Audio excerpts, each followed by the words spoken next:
Bonjour et bienvenue sur cette vidéo sur les partenariats intersectoriels et les modèles d'activités économiques inclusifs pour renforcer la gestion durable des terres et la restauration des paysages. Je m'appelle Simon Molenaar, je suis directeur de sciences et éducation à la Fondation Common Land. Common Land conçoit des restaurations de paysages à grande échelle, axées sur l'activité économique. Nous entendons par ça ce que les retours sur investissement devraient être. Retours en termes d'inspiration, de capital naturel, de capital social et de capital financier. Pour atteindre ces 4 résultats, les partenariats sont essentiels. Et c'est ce dont je veux vous parler dans cette vidéo pour vous expliquer la manière dont nous procédons.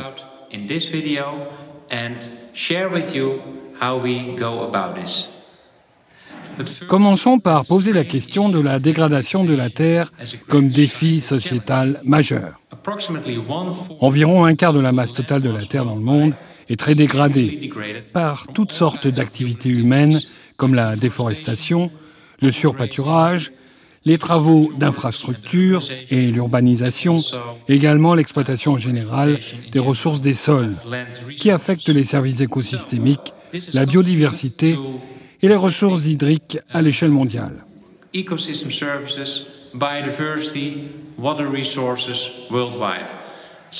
C'est un grave problème qui doit être réglé et qui peut être réglé heureusement. Il y a donc un potentiel énorme dans la restauration des paysages. L'Institut des ressources mondiales, World Resources Institute, a estimé qu'environ 2 milliards d'hectares de terre peuvent être restaurés. Cela est donc prometteur. De nombreux engagements politiques ont récemment répondu au besoin de restaurer les paysages à grande échelle, comme le Bonn Challenge, disant que 150 millions d'hectares devaient être restaurés d'ici 2020. Et dans la même foulée, la déclaration de New York sur les forêts, qui déclare que 350 millions d'hectares devaient être restaurés d'ici 2030.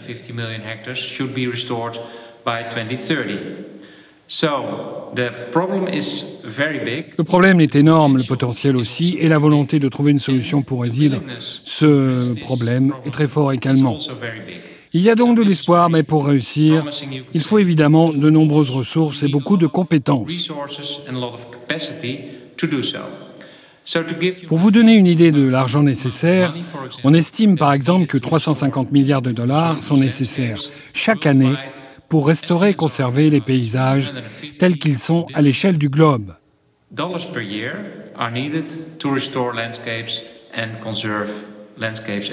50 milliards de dollars ont d'ores et déjà été promis sur ces 350.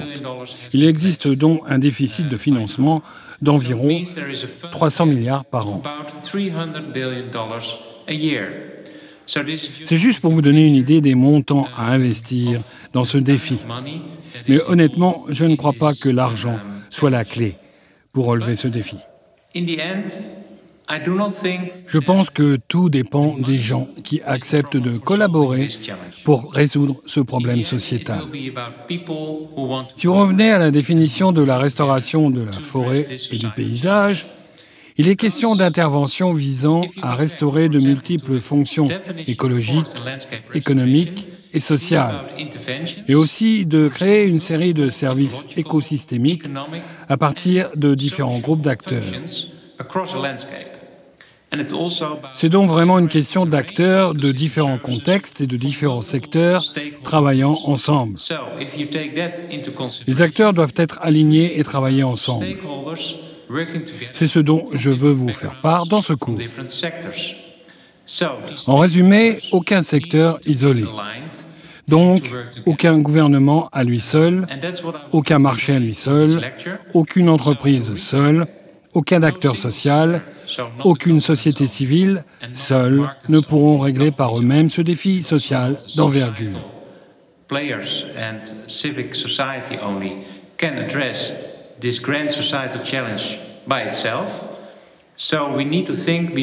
Nous devons donc chercher à influencer au-delà des politiques publiques et engager aussi le secteur privé. Ces partenariats publics, privés, civiques, ces partenariats intersectoriels sont nécessaires pour résoudre des défis comme la dégradation des terres et la restauration des paysages à grande échelle. Chaque secteur doit jouer son rôle dans le cadre du partenariat. Je pense que c'est la seule manière d'atteindre des politiques et des objectifs de développement durable, comme les objectifs de développement durable, et en particulier le numéro 15 sur la vie terrestre, pour parvenir à un monde neutre en matière de dégradation des terres.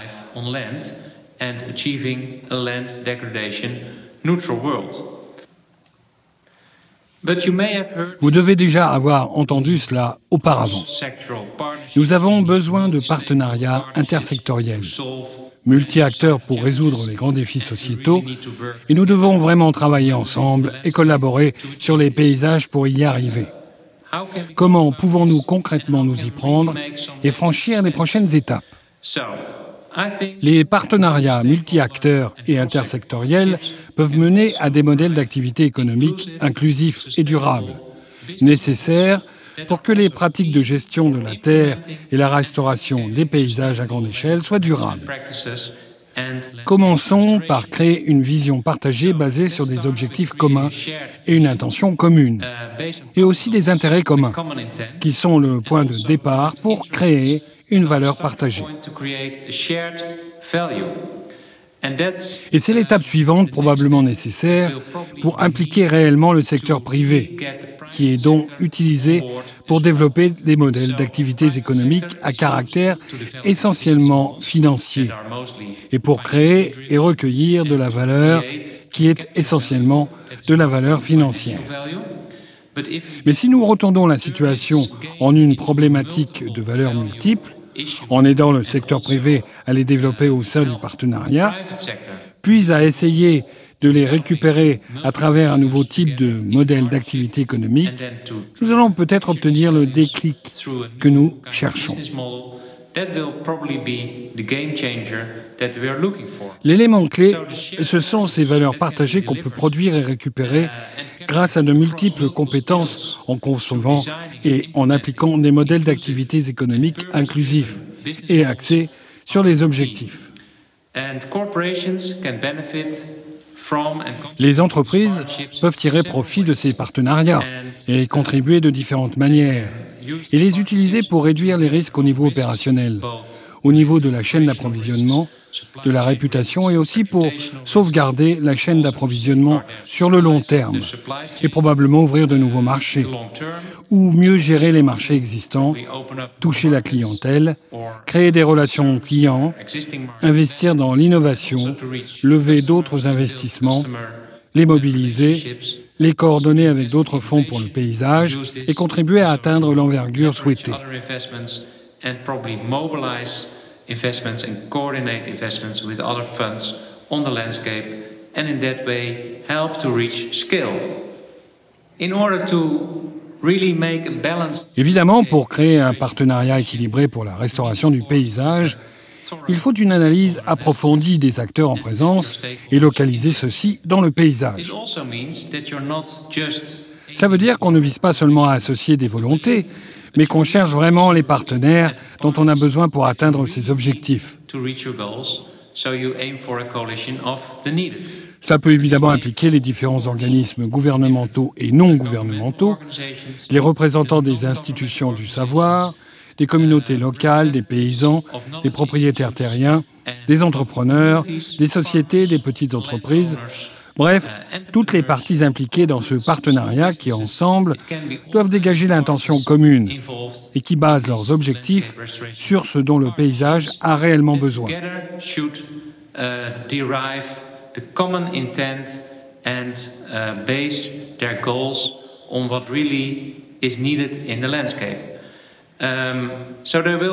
Il y a beaucoup de valeurs à réaliser. Les partenaires doivent donc décider ensemble quelles opportunités ils veulent exploiter en créant ce nouveau type d'activité économique ensemble. Ils ne doivent pas uniquement réaliser une analyse financière des coûts et revenus, mais comprendre les impacts et les bénéfices environnementaux et sociaux. L'analyse est donc beaucoup plus complète et elle peut être ensuite utilisée pour mener des actions sur le terrain.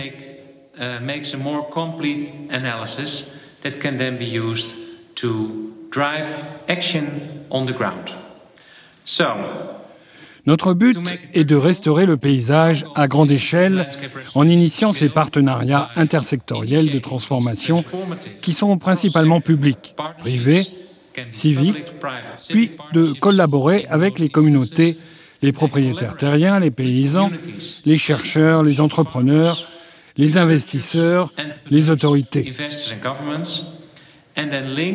Ensuite, on relie et on unifie leurs intérêts.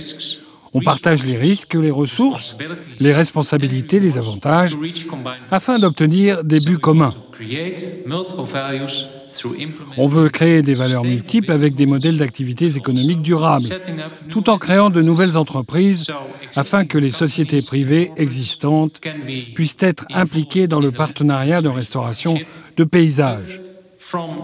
Ces initiatives dans le paysage peuvent donner lieu à de nouvelles activités, de nouvelles entreprises. C'est l'objectif de Common Land. En créant de nouvelles entreprises et en impliquant les entreprises existantes dans la restauration du paysage, nous offrons 4 retours sur investissement. Inspiration, capital social, capital naturel et capital financier. Voyons d'un peu plus près ces 4 retours. So to go shortly more into depth regarding these 4 returns, return of inspiration could also be translated as purpose. Le retour sur inspiration peut aussi s'entendre comme la volonté de donner aux gens de l'espoir et un but bien précis, dont ils ont souvent un besoin urgent lorsque les paysages sont vraiment désolés et les circonstances difficiles. Le retour sur capital social est aussi lié à ces gens. Il constitue à ramener de l'emploi et améliorer les moyens de subsistance. Le retour sur capital naturel a trait à la biodiversité, à la qualité de l'eau et du sol. Le retour sur capital financier concerne la prospérité et la réalisation de profits durables à long terme. Nous effectuons actuellement des tests dans 4 paysages différents autour du monde pour voir si cette approche fonctionne dans la réalité. Nous travaillons aux Pays-Bas, en Espagne, en Afrique du Sud et en Australie. Et nous nous sommes engagés sur le long terme, car nous croyons que c'est le seul moyen de créer les conditions de la confiance et de l'engagement. Nous avons une approche à long terme dans différents pays, ayant des environnements totalement différents, mais une seule et unique vision pour construire depuis la base avec des partenaires locaux. Nous voyons bien que ces partenaires locaux deviennent non seulement des acteurs, mais bel et bien des actionnaires, car ils ne défendent pas uniquement leurs intérêts dans la négociation sur tous les types d'aspects du paysage. Ils se responsabilisent également pour participer et investir dans le partenariat, pour prendre leur part, mais aussi leur part de responsabilité.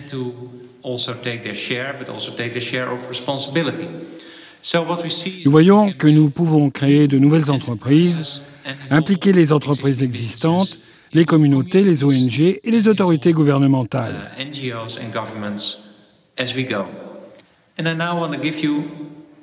Laissez-moi vous donner un exemple de notre paysage dans le sud-ouest de l'Espagne. Les hautes plaines de l'Andalousie ont une histoire culturelle, naturelle et agricole très riche, mais elles souffrent aussi d'une dégradation qui s'est traduite par une déforestation, une dégradation des sols et une désertification.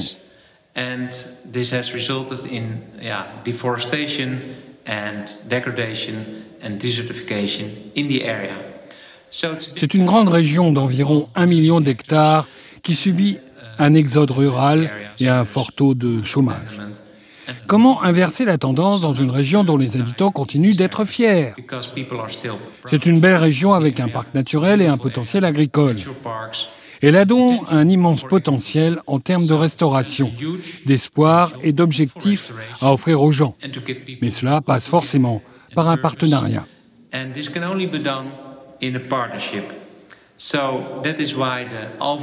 C'est pourquoi l'association Alvelal a été créée. C'est un mouvement conjoint des communautés, des paysans, des propriétaires terriens, des institutions de savoir, du personnel éducatif, des entrepreneurs qui, ensemble, ont voulu restaurer leur paysage pour régénérer le sol, les gens, les communautés, les écosystèmes et à faire revivre le paysage.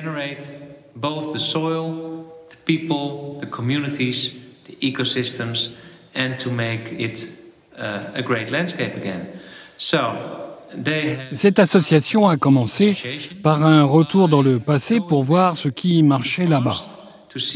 Il s'agissait d'un système de production intégré d'arbres, de cultures et d'animaux appelé DESA.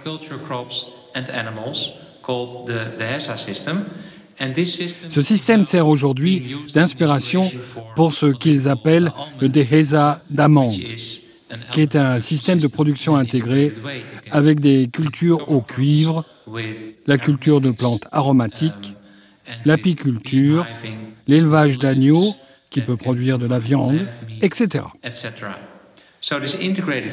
Ce système intégré est de nouveau développé aujourd'hui et il implique tout type de partenaires.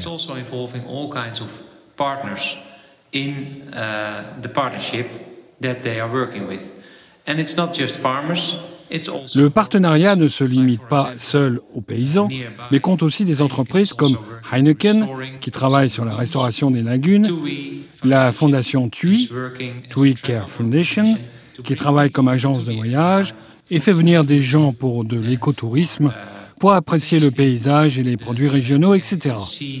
Beaucoup de choses se font maintenant dans la région.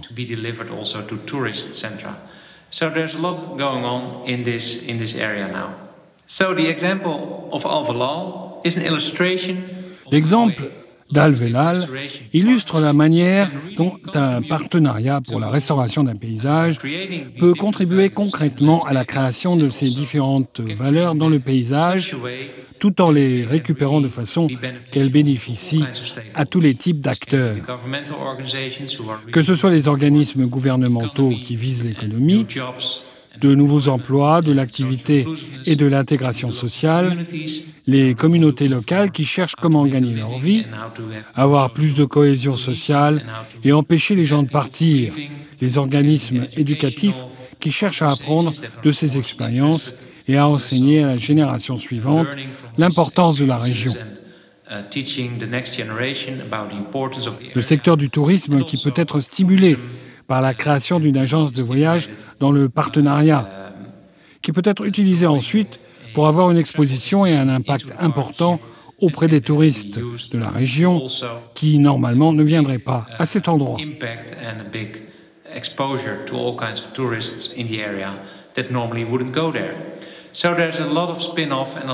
Il y a donc beaucoup de retombées et d'opportunités à saisir, notamment dans la restauration des écosystèmes.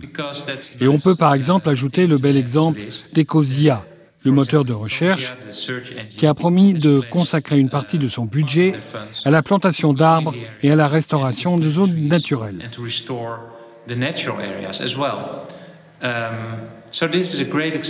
C'est un magnifique exemple de la manière dont peuvent s'y prendre non seulement les entreprises existantes, mais aussi une nouvelle entreprise appelée la DESA d'amande. Une entreprise qui a commencé à produire et commercialiser des amandes régénératives dans la région et à les vendre aussi sur de nouveaux marchés.